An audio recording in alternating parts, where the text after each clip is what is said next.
Balabas uçağı kalkıyor, yerlerinizi alın lütfen. Efendim, sizinki 1 ve 2.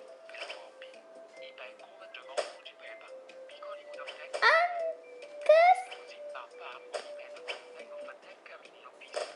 Efendim, sizinki 3, 4.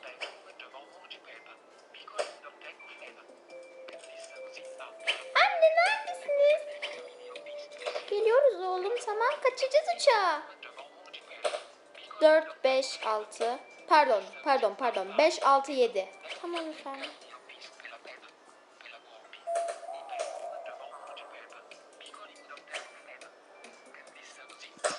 8, 9. Tamam efendim, hemen. Ay, geldik. Uçağa bineceğiz. Efendim, kemerlerimizi bağlayalım lütfen. Uçak kalkacak. Uçak kalkıyor, kemerlerimizi bağlayalım.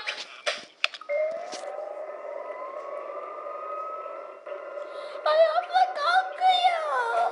Kız Fatime kalkıyor. Efendim, yemek bir şey ister misiniz? Ben ananas istiyorum. Ben bir şey istemiyorum. Ben de bir şey istemiyorum oğlum. Ben bir tane süt alabilir miyim? Tabii ki de.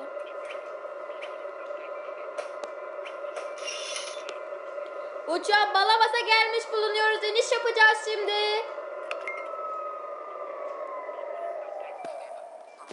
Ay. Geldik ya Rabbim. Allah'ım, sonunda geldik. Ay dur, şuralarda bir şey var mı? Hayır, yokmuş.